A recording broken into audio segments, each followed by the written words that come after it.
우리 코스피가 작년에도 세계에서 제일 많이 올랐고 올해도 제일 많이 오르고 있는데요. 주가도 차별화, 양극화 일부 업종만 많이 오르고 있죠. 그래서 이거 K자형 경기 회복이다, K자형 주식시장이다. 선행지수가 채권 수익률도 결정하고요. 주가 방향도 결정합니다. 그래서 앞으로 선행지수를 여러분들이 잘 보시면서 자산 배분을 해야 될 것 같습니다.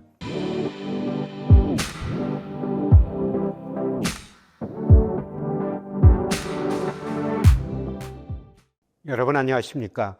한국은행에서 2월 통화정책 방향 결정회의를 했고요. 또 경제 전망을 수정해서 발표했습니다. 그 내용하고 앞으로 채권 시장 금리가 어떻게 될지 한번 같이 생각해 보는 시간을 갖겠습니다. 우선 기준금리 2.50%에서 동결했습니다. 한국은행 통화정책 목표가 물가 안정하고 금융 안정인데요. 물가는 2% 안팎에서 안정되고 있습니다. 그러나 금융 안정, 아직도 환율이 상당히 높은 수준 유지하고 있고요. 서울 주변의 주택 가격이 아직도 불안하다는 것입니다. 금융 안정 측면에서 2.50% 기준금리를 그대로 유지했습니다. 문제는 앞으로인데요. 앞으로 이 과정에서 대정책 여건의 변화와 이에 따른 물가 흐름, 금융 안정 상황 등을 면밀히 점검하면서 앞으로 금리를 결정해 나갈 것이다. 이렇게 결론을 냈습니다. 그래서 앞으로 경제는 어떻게 되고 물가는 어떻게 되고 금융 안정 상황이 어떻게 될지 여기에 따라 가지고 통화정책 방향이 달라질 것 같습니다. 우선 이번부터 미 연준 보면은 점도표라고 있거든요. FOMC 결과 보면은 매월 3월, 6월, 9월, 12월 1년에 4번에 걸쳐 가지고 이 점도표를 발표합니다. 이 점도표라는 거는 연준 위원들이 적정금리가 몇 퍼센트 수준이다. 그렇게 점을 찍는 거예요. 한국은행도 이번부터 이제 처음으로 시작했습니다. 그래서 6개월 후에 금통위원 7명이 적정금리 수준이 몇 퍼센트다. 근데 여기 보면은 조건부라고 적어져 있어요. 한국은행이 경제 전망을 하고 물가 전망을 하는데요. 그런 조건 하에서 이거는 점을 찍었다는 것입니다. 그런데 미 연준은 점 하나를 찍어요. 그런데 여기 보면은 점이 21개나 있습니다. 우리 금통위원 한국은행 총재를 포함해서 7명인데요. 1인당 3개씩을 점을 찍습니다. 그래서 하는 총재 설명은 하나만 찍으면은 누가 하나 찍었다. 그거가 좀 밝혀질 수 있기 때문에 3개씩 찍었다. 그런 이야기인데요. 근데 대체로 보면은 6개월 이내에 기준금리를 2.50%로 유지하겠다. 대부분 여기가 점이 찍혀져 있습니다. 그리고 점 하나는 0.25%포인트 올리겠다. 거기에 점이 찍혀져 있고요. 그 다음에 점 4개. 이거는 앞으로 6개월 이내에 금리를 한번 내리겠다. 이렇게 점이 찍혀져 있습니다. 그러나 어떻든 대체적인 견해는 앞으로 6개월 이내에 금리를 계속 유지하겠다. 그런 의미가 되겠습니다. 물론 이거는 이제 경제 성장, 물가 전망에 따라 달라질 수가 있습니다. 그래서 한국은행이 경제 전망을 했는데요. 3개월마다 합니다. 작년 11월에 했고 이번 2월이고 수정 전망을 했어요. 그런데 작년에 올해 경제 성장률이 1.8%, 내년 1.9%일 것이다. 근데 이번 수정 전망하면서 올해 성장률을 1.8에서 2.0으로 올렸고요. 내년에 1.9에서 1.8로 약간 내렸습니다. 올해 경제 성장률을 올린 거는요. 소비가 예상보다 조금 더 증가할 것이다. 특히 수출하고 설비 투자를 지난번보다 좀 상향 조정했습니다. 지금 반도체 경기 정말 좋죠. 반도체 수출이 잘 된다는 겁니다. 반도체 경기가 좋으니까 반도체 관련 기업들이 투자를 늘릴 거라는 겁니다. 그래서 수출하고 설비 투자 이거를 상향 조정하면서 경제 성장률을 올렸다 이렇게 설명하고 있습니다. 그런데 이제 상반기 하반기로 보면요. 올해 상반기에 우리 경제 성장률이 전년 동기 대비 2.4, 하반기에는 1.6 낮아진다는 겁니다. 물론 이거는 기저효과예요. 작년 상반기 우리 경제 성장이 0.3%로 매우 낮았으니까 상반기는 올라갈 수밖에 없죠. 그리고 작년 하반기부터 경제 성장이 높아졌으니까 올 하반기 경제 성장률은 1.6%로 많이 낮아진다는 것입니다. 그런데 이 2.0 내년에 1.8이 무슨 의미냐? 최근 보면은 우리 잠재 성장률이 한국은행이 1.8% 정도로 추정하고 있는데요. 우리 경제가 2% 정도 성장하면 아주 잘한 성장이라는 겁니다. 그리고 올해가 2% 성장하더라도 실제 GDP가 잠재 GDP 밑에 있게 돼요. 그동안 작년에 그 성장률이 많이 낮아졌기 때문에 실질 GDP 수준이 낮아졌어요. 그래서 올해 올라가더라도 올해도 우리가 능력 이하로 성장한다. 그런 의미가 되겠습니다. 특히 하반기에는 성장률이 낮아진다. 저는 올해 성장률을 1.9% 한국은행보다 약간 낮게 보는데요. 앞으로 좀 지켜봐야 될 것 같습니다. 그리고 물가 상승률이에요. 한국은행 통화정책 목표가 물가 안정이라고 말씀을 드렸죠. 작년 11월에 올해 소비자 물가가 2.1로 전망했는데 2.2로 이번에 올렸고요. 그 다음에 근원 물가도 2.0에서 2.1로 올렸습니다. 그 이유는 반도체 가격이 많이 오르다 보니까 일부 그 전자제품 가격이 오를 수가 있다는 것이죠. PC 가격이 오르고 그 다음에 노트북 가격, 이렇게 반도체를 사용하는 전자제품 가격이 오를 것이다. 그것 때문에 이제 물가 상승률을 상향 조정했다는 겁니다. 근데 우리 통화정책 목표가 물가 안정이고 2%니까 거기에서 크게 벗어난 수준은 아닌 것 같습니다. 그리고 경상수 흑자 정말 많이 나오고 있는데요.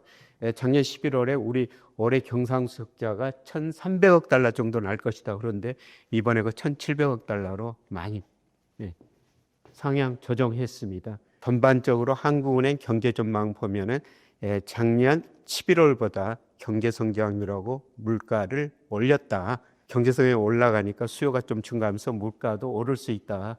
그런 측면인 것입니다. 자, 이제 문제는 한국은행이 앞으로 금리를 내릴 것인가 아니면 유지할 것인가. 올릴 가능성은 굉장히 낮다고 한국은행 총재도 이야기했습니다. 근데 아까 그 점도표를 보니까 향후 6개월 이내에는 기준금리를 2.5% 유지하겠다. 대부분의 금통위원들이 거기다 점을 찍어 놓은 것입니다. 그러나 저는 올 하반기에는 두 차례, 최소한 한 차례 정도 인하할 것이다. 그렇게 보고 있는데요. 그래서 이론적으로 제가 테일러 준칙에 의해서 적정금리를 추정해 봤습니다. 이거는 테일러 준칙 응용할 때요. GDP 갭, 아웃풋 갭이라고 그러죠. 우리 경제가 능력만큼 성장하는가, 능력 이하로 성장하는가, 능력 이하로 성장할 때는 금리를 내려야 되는 것이죠.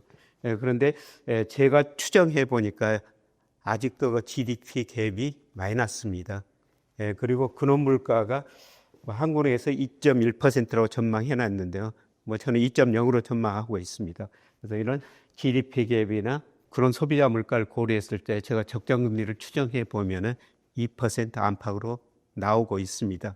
그래서 이런 의미에서 저는 하반기에는 경제 성장률 수출 중심으로 둔화되면서 금리를 최소한 한 차례 혹은 두 차례 인하할 수 있다.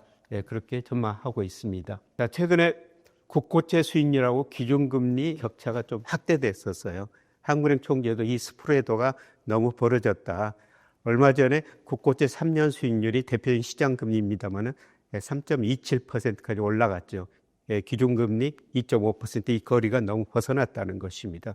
그래서 좁혀지는 과정이 전개가 될 텐데요.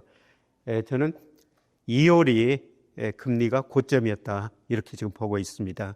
일간으로 이미 떨어지고 있는데요. 이건 그 올 평균입니다만 2월을 평균으로 계속 떨어지고 있다 이렇게 지금 보고 있습니다. 그래서 여러분한테 최근에 채권 투자 좀 늘리십시오 이런 말씀을 드리고 있습니다. 이 시장금리가 기준금리에 선행하는데요. 앞으로 그 시장금리가 떨어지고 저는 하반기에 기준금리를 한 차례, 두 차례 정도 인하할 수 있다. 이렇게 내다보고 있습니다. 금리가 떨어질 여러 가지 조건이 있는데요. 물가도 그렇고 경제 성장률도 금리에 영향을 미치죠. 그런데 우리 그 국고채 3년 수익률하고 거의 방향이 같은 게 우리 국가 데이터처에서 발표하는 선행지수 순환 변동치예요. 그런데 제가 예상해 보면은 물론 제 예상입니다만은 선행지수 순환 변동치가 1분기를 정점으로 2분기 하반기 가면서 떨어집니다. 이거 선행지수가 하락한다는 것은 앞으로 경기 둔화를 의미하죠. 그렇게 되면은 채권 수익률도 하락할 수밖에 없을 것 같습니다. 선행지수 순환 변동치에 동행하거나 조금 선행하는 게 장단기 금리 차예요. 제가 여러분한테 그 장단기 금리 차를 보면은 미래의 경제를 알 수 있다, 주가를 전망할 수 있다, 금리를 전망할 수 있다 이런 말씀을 드립니다만은 여기서 장단기 금리 차는 것은 우리나라고 국고채 10년하고 1년 그 차이입니다. 이게 선행지 순환 변동제야 1개월 혹은 그 동행합니다. 그런데 이게 정점을 치고 이제 서서히 하락할 것 같습니다.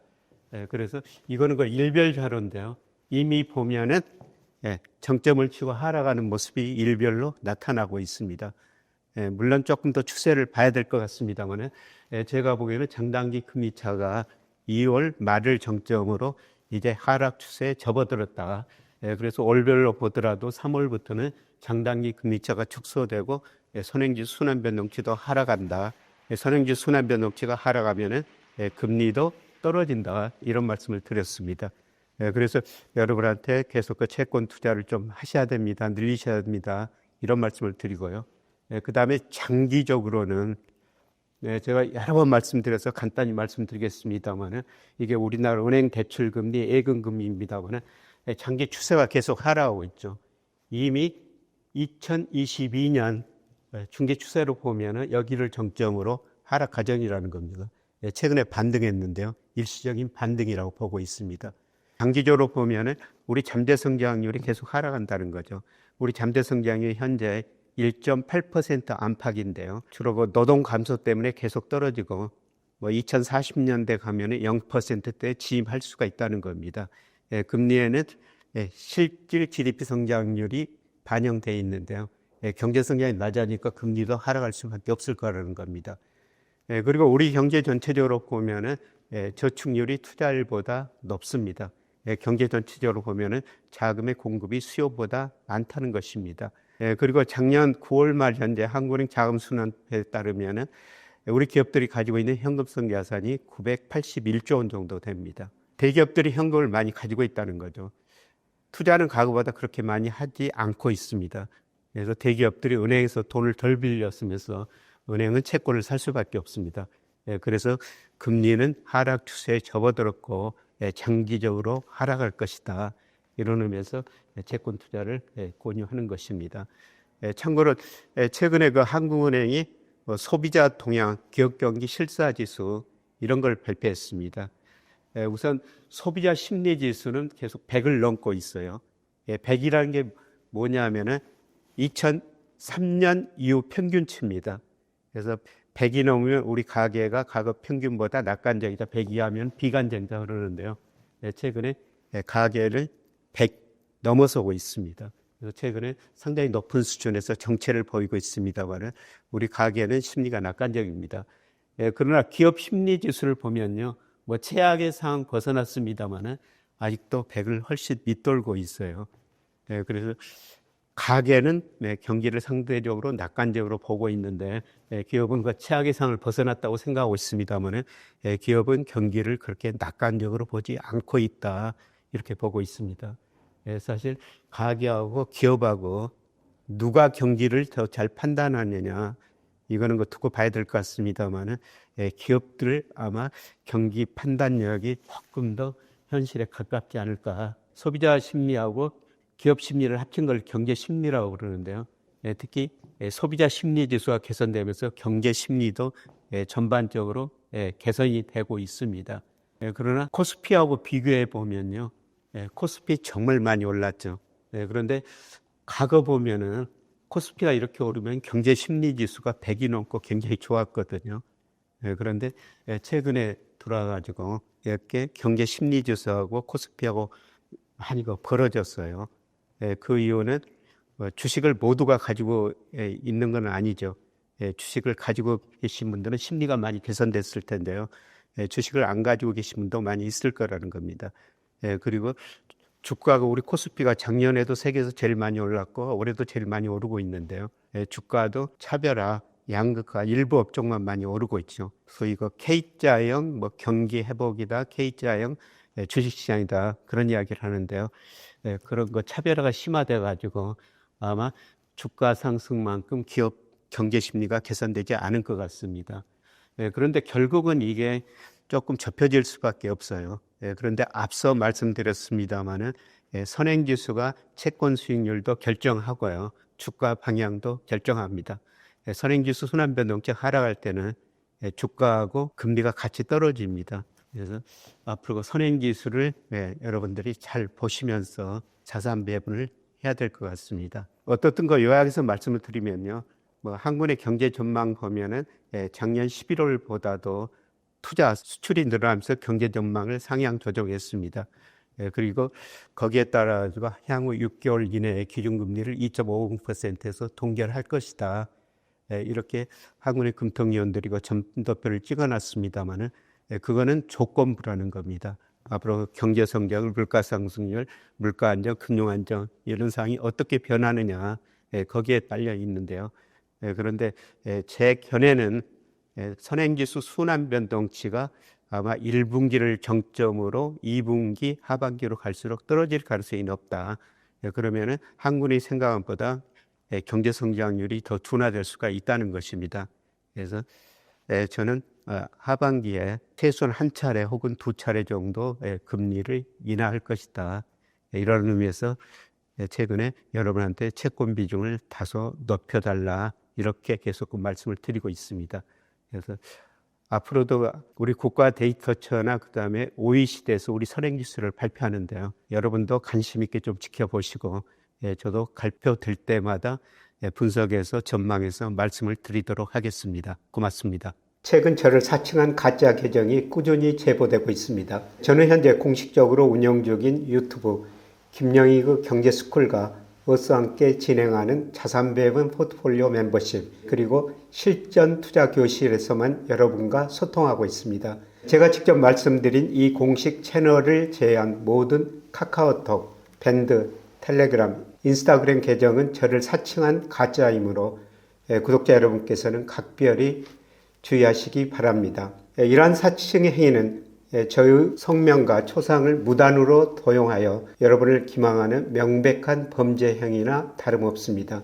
저와 어스얼라이언스는 현재 확보된 제보 자료와 실시간 모니터링을 통해 사칭범들의 활동을 면밀히 파악하고 있으며 이들에 대해 형법상 사기, 정보통신망법 위반, 업무 방해죄 등을 근거로 민형사상 모든 법적 조치를 즉각적으로 취하고 있습니다. 다시 한번 단호히 말씀드립니다. 저는 어떠한 경우에도 개인적인 메시지로 투자를 권유하거나 특정 계좌로 입금을 요구하지 않습니다. 구독자 여러분께서는 사칭 계정으로 의심되는 연락을 받을 경우 즉시 해당 플랫폼에 신고해 주시고요. 공식 채널을 통해 제보해 주시길 부탁드립니다. 저 또한 범죄 행위가 근절될 때까지 모든 수단을 동원해 강력하게 대응하겠습니다.